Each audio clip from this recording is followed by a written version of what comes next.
किस राशि के लिए ये साल जो है आप मानते हैं कि सबसे दमदार होने वाला है और उसकी जो है जय जय हो जाएगी इस बार? आप थोड़ा सा उस बिल्कुल प्रमोद मैडम, देखिए सबसे पहले हमें समझना होगा हम जिस देश में निवास करते हैं भारत, भारतीय संस्कृति का जो नववर्ष है वो चैत्र शुक्ला प्रतिपदा से प्रारंभ होता है, जो अंग्रेजी महीनों के हिसाब से मार्च के महीने में आता है। लेकिन हम अभी वर्तमान जीवन में ज़्यादातर प्रभावित हैं पाश्चात्य संस्कृति से, पश्चिमी सभ्यता से, तो मानते हैं कि हमारा नया साल 1 जनवरी से शुरू होता है। लेकिन वस्तुतः भारतीय संस्कृति के अनुसार जो विक्रम संवत है वो शुरू होता है चैत्र शुक्ला एकम से। तो ज्योतिष शास्त्र के अनुसार भी हम यदि देखें तो हमारे जीवन में जो भी परिवर्तन होते हैं वो मार्च से होना प्रारंभ हो जाते हैं। यदि हम जैन नववर्ष की बात करें तो वो शुरू होता है दीपावली के पश्चात, जिसको बोलते हैं वीर निर्माण संवत। तो ऐसे अलग संवत हैं, शक संवत है, विक्रम संवत है, हिजरी संवत है, वीर निर्माण संवत है।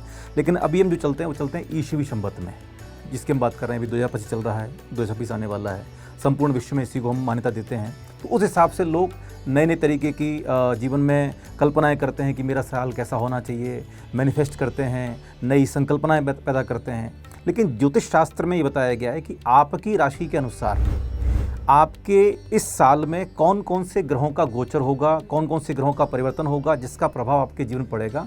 अगर हम ये पहले से जान लेते हैं तो निश्चित रूप से हम तैयार हो जाते हैं तत्संबंधी उपायों करने के लिए, ताकि हमारा जीवन सुरक्षित रहे, स्वस्थ रहे, सुखी रहे और समृद्धशाली बने। तो इसलिए जो 12 राशियां हैं और 12 राशियों में अलग अलग सभी की जन्म राशि होती है। हम यहाँ बात करेंगे या चंद्र से जन्म राशि इनकी देखी जाती है। ये जैन ज्योतिष शास्त्र में नहीं, ये सभी के लिए वैदिक ज्योतिष भी मानता है। जन्म राशि की जो कल्पना है वो नाम से नहीं होती है। जन्म राशि देखी जाती है आपकी जन्म कुंडली में चंद्रमा जहाँ पर स्थित है वहाँ पर जो नंबर लिखा हुआ है उस नंबर की राशि आपकी जन्म राशि है। जनरली लोग देखते हैं कि मेरा ये नाम है तो मेरा नाम से जन्म राशि हो गई। कई बार लोग तारीख से भी तारीख से भी देखते हैं, वो सूर्य के हिसाब से देखते हैं, वो पाश्चात्य संस्कृति के हिसाब से देखते हैं। लेकिन अगर आपको अपना सही फलित ज्योतिष देखना है, अपना सही भविष्य फल कथन करना है, तो उसके लिए आपको जन्म राशि देखनी पड़ेगी। और जन्म राशि देखी जाती है चंद्रमा से, जो आपकी जन्म कुंडली में लिखित होता है कि चंद्रमा कहाँ पर स्थित है, वहाँ पर जो नंबर है वही आपकी जन्म राशि है।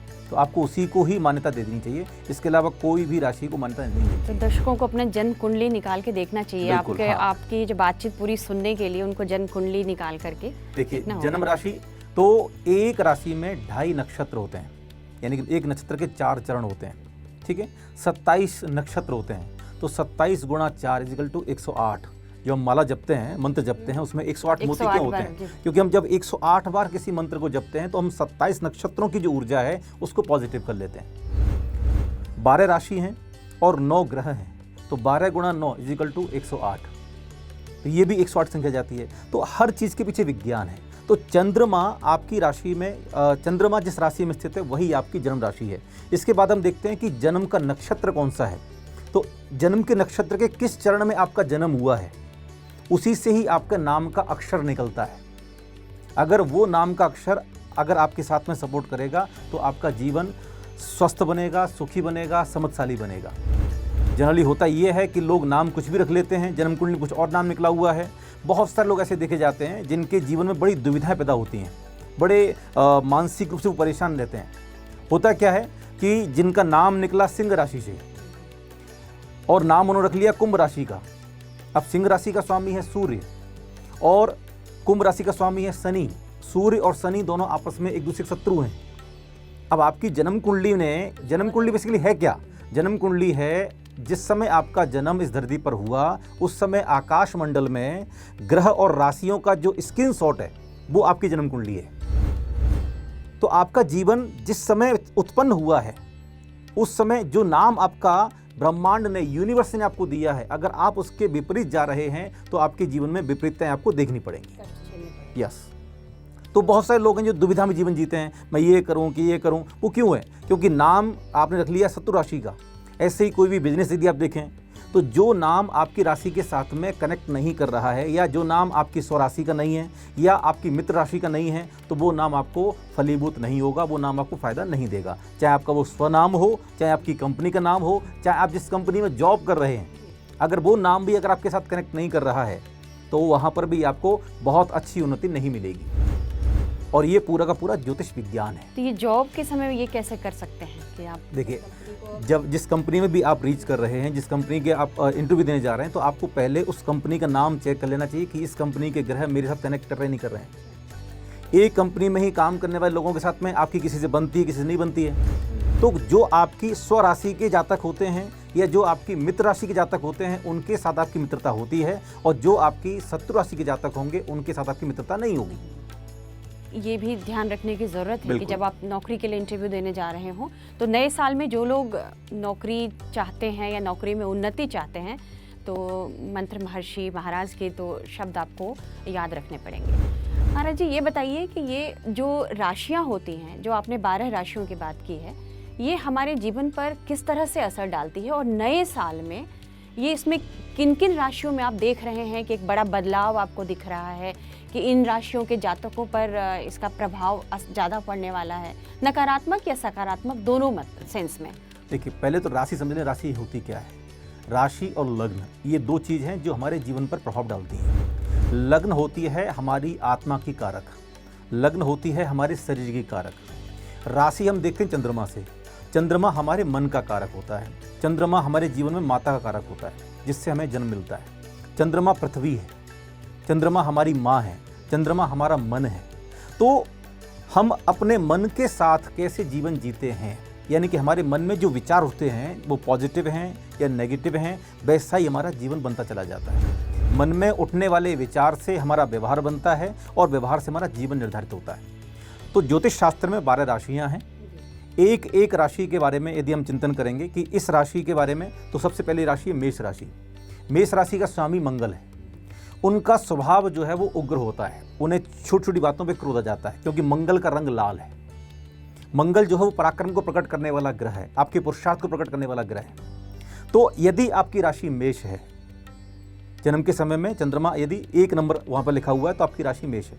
तो मेष राशि के जातकों को 2026 कैसा रहेगा, संक्षेप में कहते हैं तो बहुत सारे नए नए उन्नतियाँ, नए नए उद्देश्य उनके जीवन में आने वाले हैं। मेष राशि वालों के जीवन में उन्नति और उत्साह। लेकिन ऑलरेडी 30 मार्च 2025 से वो शनि की 7.5 का दंश भी झेल रहे हैं। 30 मार्च 2025 से शनि की 7.5, यानी कि मतलब अभी शनि चल रही है। हाँ बिल्कुल, प्रभाव में चल रहा है। शनि अभी मीन राशि में है, तो शनि का प्रभाव वो भी झेल रहे हैं। तो इसलिए थोड़ा सा संघर्ष, क्योंकि शनि जो है वो पूरी की पूरी परीक्षा करने के पश्चात ही आपको फल देता है। शनि संघर्ष कराता है, शनि आपकी परीक्षा लेता है कि आप उस सफलता के पात्र हैं कि नहीं। इसलिए शनि की 7.5 झेल रहे हैं मेष राशि के जातक। तो मानसिक रूप से थोड़ा कष्ट रहेगा, संघर्ष भी रहेगा, लेकिन आप 2026 में उन्नति के पथ पे आगे बढ़ सकते हैं। मतलब मेष राशि वाले जो अभी 2025 में कुछ कष्ट झेल रहे होंगे, 2026 में उसका निवारण हो जाएगा। नहीं, निवारण नहीं होगा, अभी निवारण नहीं होने वाला है। 7.5 साल में शनि की 7.5 का पहला चरण और दूसरा चरण, पहला चरण थोड़ा कष्ट कम देता है, दूसरा चरण और अधिक कष्ट देता है, यानी कि 2.5 साल के 3 चरण हो गए। तो अभी पहला चरण चल रहा है 2.5 साल का, लेकिन अभी शनि वक्री की अवस्था में आएंगे तो थोड़ा सा राहत मिल सकती है। तो उसके लिए अगर आप उपाय करते हैं, आपको सबसे पहले तो अपनी राशि के इष्ट मंत्र की साधना करनी है। आपकी राशि का इष्ट मंत्र है ओम ह्रीम नमो सिद्धाणम। ये जैन धर्म के हिसाब से मेष राशि का। आप लाल रंग की माला से जाप करें प्रातःकाल की वेला में। वैदिक परंपरा के हिसाब से आपको उपासना करनी चाहिए हनुमान जी की, क्योंकि मेष राशि के जो इष्ट देव है वो हनुमान जी हैं। तो आप प्रत्येक मंगलवार के दिन जाकर के आप हनुमान जी के सामने जाकर के अपनी प्रार्थना रखें, या उनके ऊपर जो सिंदूर चढ़ाया जाता है वो सिंदूर चढ़ाएं। मंगलवार के दिन मीठा बांटें और हनुमान जी का ध्यान करें। तो हनुमान जी का मंत्र है ओम हन हनुमते नमः। शनि की 7.5 का दुष्प्रभाव जो आपके ऊपर पड़ रहा है उससे भी आप बचेंगे अगर आप अपनी राशि के इष्ट मंत्र की साधना करते हैं। एक और अच्छा उपाय है कि आपको शनि की 7.5 के दुष्प्रभाव से बचने के लिए एक 7 मुखी रुद्राक्ष के 3 दाने या 12 दाने प्रतिष्ठित करवा करके धारण कर लेना चाहिए। इससे आपका जो ऑरा है वो सिक्योर होगा और आपके ऊपर लोगों की बुरी नज़र का या बुरी हाय का असर नहीं होगा। अब ये तो मेष राशि की बात हो गई, अब दूसरे राशि पर आते हैं। दूसरी राशि है वृषभ राशि। वृषभ राशि 2026 में एक तरीके से सफलता के आसमान तक पहुंचने वाली है। आपने जो पूछा शुरुआत में ना कि 2026 में किसके बारे न्यारे हो जाएंगे, तो वो सबसे पहली राशि है वृषभ राशि। वृषभ राशि वालों को खुश हो जाना चाहिए। बिल्कुल। वृषभ राशि के जातकों का स्वामी है शुक्र। शुक्र जो है वो लग्जरी देता है, शुक्र जो है वो सौंदर्य देता है, शुक्र जो है वो समृद्धि देता है। तो आपके जीवन में जो विलासिता है, जो आराम है, जो सुख है, सौभाग्य है, सौंदर्य है, समृद्धि है, पैसा है, धन दौलत है, वो सब कुछ शुक्र की वजह से है। यस, तो वृषभ राशि के जातक इसमें और वृद्धि करने वाले हैं। उनकी हेल्थ भी अच्छी रहेगी, उनका पारिवारिक जीवन भी अच्छा रहेगा, दाम्पत्य जीवन में अच्छा रहेगा। जून के बाद में थोड़ा सा परिवर्तन और आएगा जब गुरु का गोचर होगा, देवगुरु बृहस्पति जब गोचर करेंगे तो इसमें थोड़ा सा इजाफा और होने वाला है। तो 2026 की सबसे अच्छी राशि जो है वो वृषभ राशि है। तो जिनकी वृषभ राशि है वे अपनी राशि का इष्ट मंत्र जरूर जपें। उनके लिए भी कोई मंत्र है? जी, उनकी राशि का इष्ट मंत्र है ओम ह्राम नमो अरिहंताणम। सफेद रंग की माला से इसकी जाप करें। और जैन धर्म के जो तीर्थंकर करें तो उसमें श्री पुष्पदंत भगवान की आप विशेष आराधना करें। आपके वैदिक परंपरा के हिसाब से जो आपके इष्ट देवी हैं वो महालक्ष्मी देवी हैं, तो आपको रोजाना महालक्ष्मी के बीज मंत्र की जाप करनी चाहिए। ओम ह्रीम श्रीम के लिए महालक्ष्मी नमः या ओम श्रीम नमः, ये एकाक्षरी बीज मंत्र है। और महालक्ष्मी का आपको ध्यान करना चाहिए ताकि आपके जीवन में जो समृद्धि अभी आई है 2025 में वो बनी रहे और एज इट इज बनी रहे और साथ में वो और आगे बढ़े।